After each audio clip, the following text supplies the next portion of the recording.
경제 전문가의 원포인트 레슨.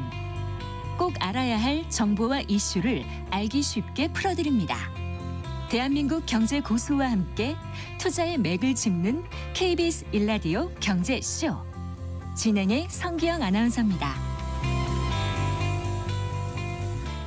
네, 4시 20분 향해 가고 있습니다. 자, 미국이 이스라엘과 이란의 충돌에 개입할 가능성이 커지면서 지금 중동 위기가 고조되고 있는 가운데에서도 오늘 우리 증시는 상승세를 보였는데요. 자, 새 정부 출범 후에 외국인 투자금이 급격히 늘어나면서 국내 증시 상승에 대한 긍정적 전망은 커지고 있습니다. 더불어민주당이 상법 개정안을 6월 내에 통과시키려 하고 있고 또 한국 증시가 워낙 저평가돼 있다는 점에서 주식 상승에 대한 기대가 커지고 있기 때문인데요. 자, 과연 지금의 전망대로 상승세가 이어질지 오늘 자세히 살펴보겠습니다. 신동준 숭실대학교 금융경제학과 겸임교수 스튜디오에 모셨습니다. 네, 반갑습니다. 안녕하세요. 최근 단기간 코스피 상승세가 놀랍습니다. 네. 일단 왜 이렇게 오른다고 보시는지요?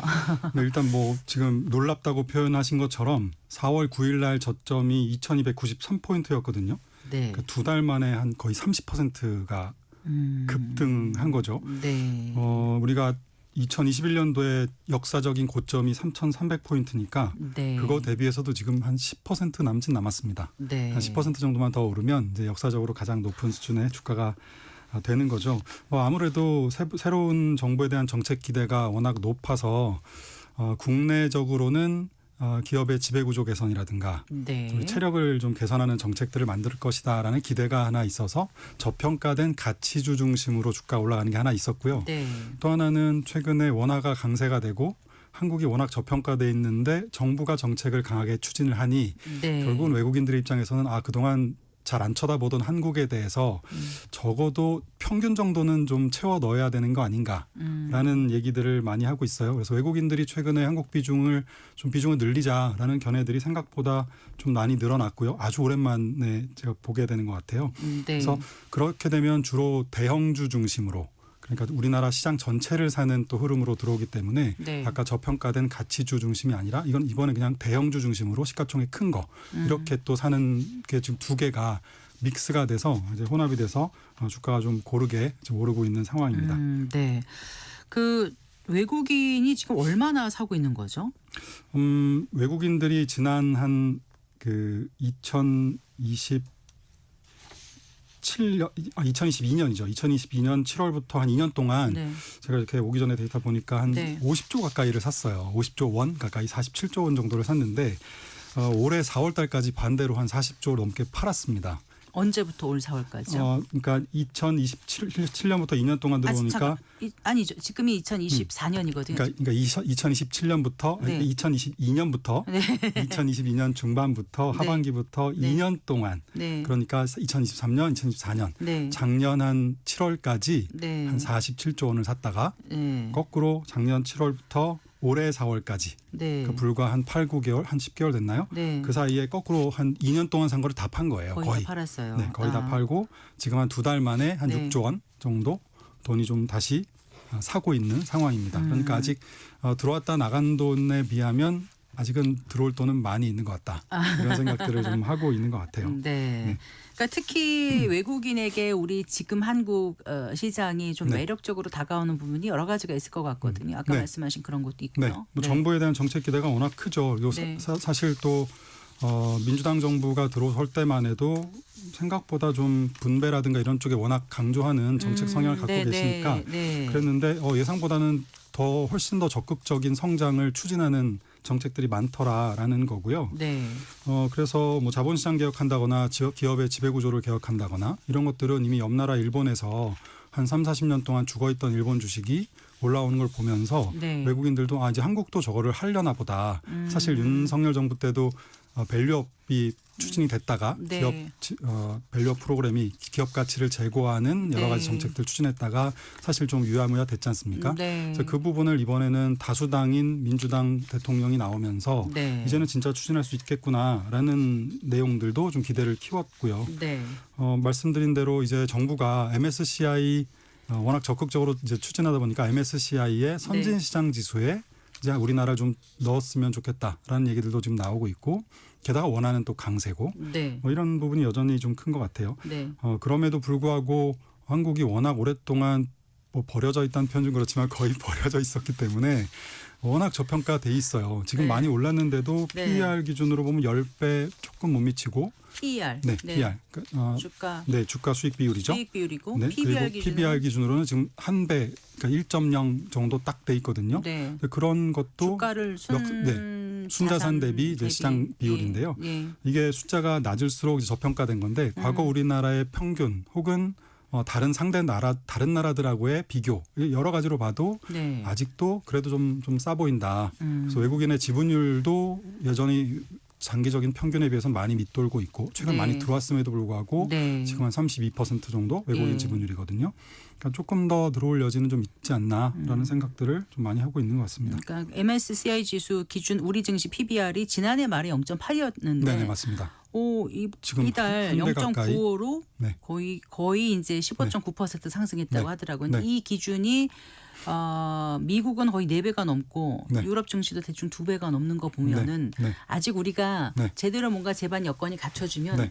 갈 수 있는 여지가 많아졌다. 이렇게 좀 기대를 키우게 되네요. 그렇죠. 뭐 절대적으로 그쪽 증시하고 1대1로 비교할 수는 물론 없지만 그렇습니다. 네. 수는 없지만 우리가 네. 지금 추진하고 있는 정책들을 봤을 때는 중장기적으로 좀 기대를 걸어볼 만하지 않겠는가. 그리고 그 기대가 반영되지 않는 상황에서도 지금은 좀 여전히 좀 싸 보인다라는 생각을 하는 거죠. 네, 근데 새 정부 정책에 대한 기대감이라는 말씀을 해주셨는데 일단 그 이제 가장 큰 게 일단 상법 개정안 네. 처리 문제일 것 같아요. 네. 일단은 그 6월 중에 좀 서둘러서 지금 할 것 같은 분위기인데요. 네. 어떻습니까?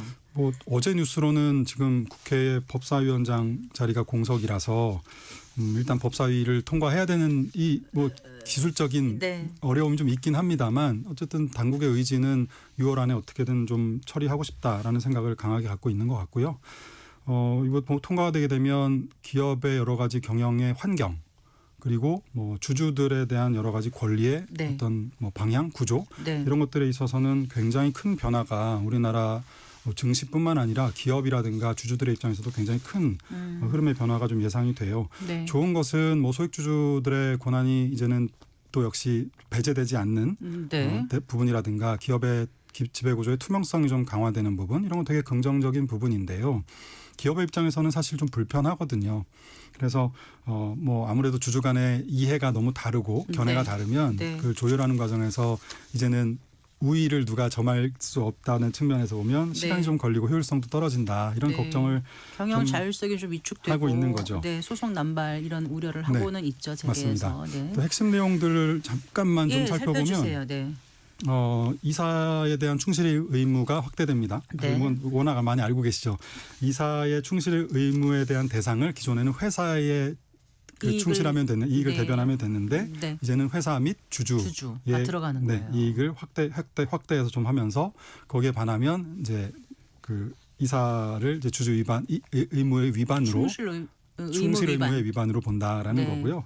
두 번째는 이제 집중 투표제가 의무화가 됩니다. 집중 네. 투표제라는 거는 주주가 만약에 이사를 3명을 선출하게 된다라고 네. 하면 주주 한 사람이 난 100주를 갖고 있다. 네. 그러면 300표를 쓸 수 있는 거예요. 근데 한 사람 후보에게 다 쓸 수 있는 겁니다. 네. 그래서 집중 투표제라고 하는 거니까. 이건 자산 2조 원 이상 상장사에 네, 그거는 이제 아마 법안이 최종적으로 확정되는 과정에서 네. 뭐 기본적인 상장사 대규모 상장사 기준이긴 합니다만 네. 조금은 변할 여지도 있어 보입니다만 그래요? 말씀하신 대로 네. 일단 대규모 상장사라고 네. 되어 있고요. 그리고 그러면 이제 소액주주들의 의견이 조금 더 반영될 여지가 높아지는 부분이고 네.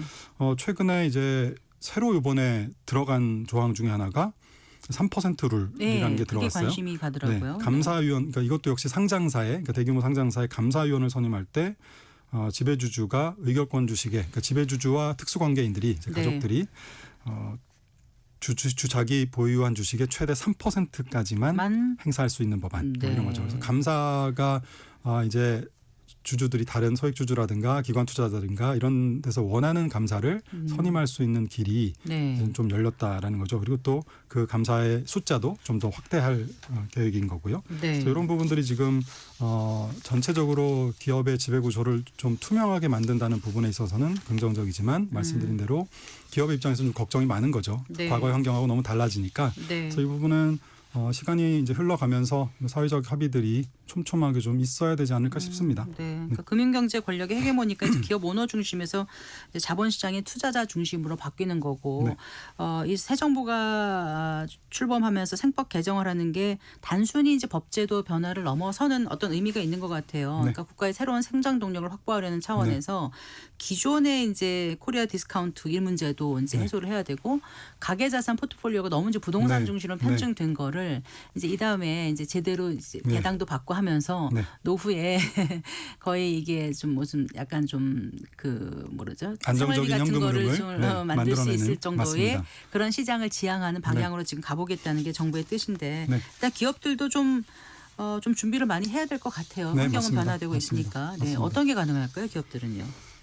기업들이 일단은 기업들이 뭔가 가능하다는 게 지금 말씀하신 현금 흐름을 확보하는 네. 그러니까 투자자들의 입장에서 이제 기업들은 아까 그런 새로운 법이나 제도들이 바뀌면 이제 최대한 그동안 했던 행동 방식에서 좀 변화가 있어야 되겠죠. 그렇겠죠. 그거는 네. 당연히 해야 되는 일인데 지금 아까 질문의 취지는 노후 자금으로 투자자들이 국민들이 네. 충분히 금융 투자를 통해서도 장기 투자를 통해서 노후의 현금 흐름을 충분히 확보할 수 있는 큰 그림을 만들겠다라는 것 같아요. 네. 작게 보면 이제 배당에 대한 여러 가지 세제를 좀 개편하겠다라는 게 있지 않습니까? 네. 배당에 대해서 우리나라 기업들은 좀 평균 배당 성향이 단기 순이익 대비 배당을 주는 이 비율이 네. 한국은 지난 배당률. 10년 동안 네. 26%밖에 안 되는데 네. 우리랑 비슷한 제조업 중심의 성장 국가였던 대만만 해도 50%가 넘고 그러니까요. 그다음에 뭐 미국이나 일본, 중국 이런 데들도 대부분 30-40% 정도 되기 때문에 이런 부분들을 좀 배당을 높이는 정책을 펼치고 싶은 게 하나 있고요. 네. 그리고 또 투자자 입장에서 보면 아까 제가 뭐 노후 자금을 투자를 통해서 좀 얻고 싶은 입장에서 생각해 보면 이런 거죠. 부동산은 사실 대출을 받아서 투자할 수도 있고 정부가 기본적으로 보유해라, 장기간 보유해라 이런 취지에서 여러 가지 혜택들을 주고 있잖아요. 매매를 하기보다는. 매매에서 잦은 매매로 거래 차익을 남기는 거에 대해서는 네. 뭐 세금을 물겠다는 거고. 그렇죠. 그 대신 오래 보유하거나 실거주하는. 실거주인 1주택의 경우에는 네. 굉장히 세금에 대한 혜택을 최대한 좀 낮춰주겠다라는 기본적인 취지가 있는 거잖아요. 그러면 근데 주식은 금융 투자 같은 경우는 잘 생각해 보시면 오래 갖고 현재 있든 오래 갖고 있던 뭐 1년 단위로 대부분 어떤 세제 혜택 상품에 대한 한도가 정해져 있고 또 찾을 때도 한 번 찾을 때 우리가 장기 투자를 해서 찾으면 마지막에 세금이 굉장히 크게 과세가 되거나 또 금융소득 종합과세에도 보면 배당하고 이자 합쳐서 네.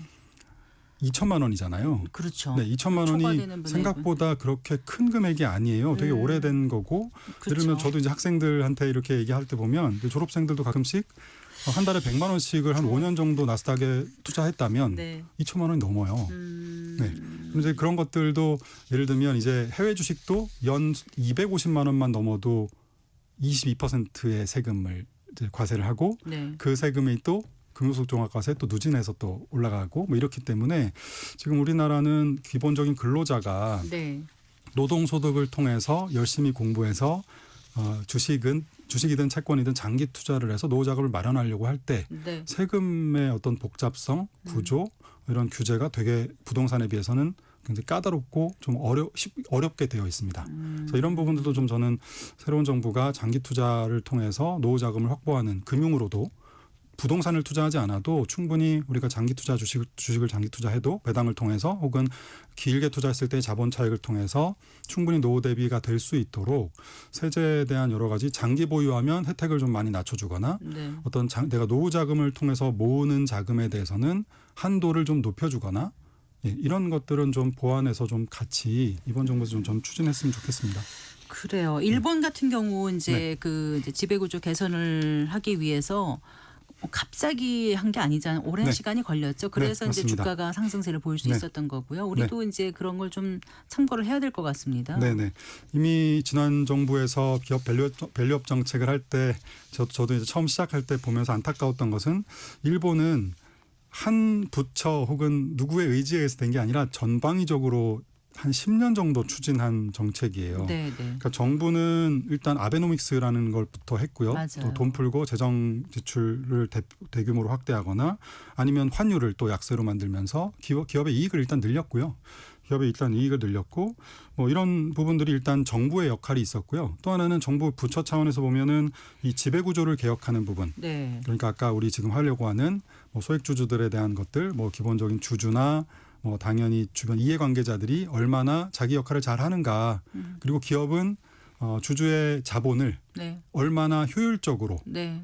비용 대비 효율이 있는 곳에 투자를 하거나 아니면 투자를 잘 안 그런 효율이 나는 투자처가 없다면 네. 적절하게 주주환원을 통해서 배당을 하거나 네. 뭐 이런 것들에 대해서 이 사회가 충분히 다 계획하고 점검하고 이행하고 틀어지면 다시 재점검해서 주주들에게 계속 소통하고 공시하고 그렇죠. 그런 부분이 기본인데 대주주가 회사가 내 거라고 생각하는 거에서부터 벗어나야 됩니다. 기본인데 지금 네. 우리는 조금 느슨하게 돼 있거나 약간 네. 충돌이 있거나 부처 간에 약간 또 다른 또 시각이 있거나 이제 그런 부분이 있는 거죠. 그래서 일본은 게다가 거래소에서 이런 정책들을 받아서 상장을 유지하는 조건들, 뭐 PBR 1배, 네. 아까 자기자본 비율에 네. 자기자본 이익률이 뭐 네. 8% 미만 네. 되면 상장을 유지하지 못하도록 뭐 이런 식으로 혹은 못한다면 앞으로 어떻게 이걸 개선할지 구체적인 계획을 제출하도록 네. 뭐 이런 것들을 했고요. 또 일본의 중앙은행은 네. 일본 중앙은행은 ETF를 또 매수를 했어요. 연 평균 한 3, 4조 엔을 샀으니까 우리나라 돈으로 한 4, 50조 원 정도 산 거죠. 네. 이때 그냥 산 게 아니라 아까 그 자본을 효율적으로 쓰도록 하게 되면 자기 자본 이익률이 올라가니까 네. ROE가 높은 기업들, 지배구조 강화가 잘 되어 있는 기업들을 인덱스를 따로 만들어서 니케이 400이라는 인덱스를 만들어서 네. 이거를 추종하는 ETF를 사들인 거예요. 네. 그리고 우리나라로 치면 국민연금. 그러니까 일본의 공적연기금이 GPIF라는 공적 기금이 있는데 전 세계 최대의 연금입니다. 네. 이 연금도 2010년 말에 일본 국내 주식을 11% 정도 갖고 있다가 네. 2023년 말이니까 한 13년 만에 네. 한 25%까지 보유 꾸준하게 비중을 늘렸어요. 네. 역시 이것도 그러면서 국민연금이 위탁한 자산운용사들에게 네. 적극적으로 상장 기업들의 지배구조 개선을 위해서 의사표현을 해라라는 또 지원을 간접적으로 또 한 거죠. 네. 그래서 이렇게 좀 전방위적으로 한 10년 이상 꾸준하게 추진을 해왔기 때문에 네. 기업들도 바뀌고 네. 정부의 정책에 대한 신뢰도 그래요. 충분히 쌓이고 상장사 그랬던 거죠. 지배구조 개선이라는 게 결국 투자자들의 주머니가 좀 두둑해지는 결과가 오게 그럼요. 되면 또 소비 위축도 풀 수 있고 경제 선순환의 어떤 그렇죠. 물꼬를 그리고 틀 수 있는. 우리나라의 재정 지출도 네. 정부 국민들의 그 노후 자금이 커지고 네. 이 국민연금의 또 고갈 속도도 훨씬 늦출 수 있는 네. 방향이고 결국 기업들도 주가가 올라가면 또 경영 좋죠. 활동이 훨씬 더 유리한 그럼요. 면이 그럼요. 있죠. 네. 그래요. 그런데 이게 이렇게 좋은 쪽만 생각해서 이런데 네. 이게 단번에 이렇게 딱 이루어지진 않을 테니까 네. 투자자들 입장에서는 네. 어떤 점을 좀 주의하고 가봐야 될지 끝으로 좀 한 말씀 부탁드리겠습니다. 투자자들 입장에서 주의할 거는 네. 정부가 정책을 제대로 잘 추진하는지 일단 잘 여론을 잘 형성할 필요 있는 거고요. 그리고 기업들도 마찬가지 우리 주주로서 또 기업이 잘하고 있는지 네. 또 합리적인 또 항의 혹은 어떤 요구를 해야 되겠죠. 그래서 요즘엔 또 그게 너무 정치적으로 지배주주와 소액주주의 대결 구도 혹은 정치적인 구도로 좀 비추어지기보다는 똑같은 주주의 자본이거든요. 네. 이 자본이 차별받지 않고 차별적으로 되지 않고 얼마나 효율적으로 정말 이 기업을 위해서 이 기업이 성장하는 걸 위해서 잘 쓰여질 것인가. 네. 그거를 끊임없이 우리가 사실 해야 되는 부분이 있고 또 투자자들도 우리나라 투자자가 워낙 트레이딩에 익숙해요. 네, 요즘에도 지금 ETF가 활성화되는 거는 사실 역시 매매의 관점에서 자꾸 보게 되거든요. 네. 시장을 매매하는 관점에서. 그래서 이런 것들도 좀 중장기적으로 아까 정부가 장기간 보유했을 때 어떤 여러 가지 혜택을 주는 수 있도록 이런 것들을 한다면. 좀 유인을 해줘야 될 것 같습니다. 알겠습니다. 말씀 잘 들었습니다. 고맙습니다. 네. 네, 신동준 숭실대학교 금융경제학과 겸임교수와 함께했습니다.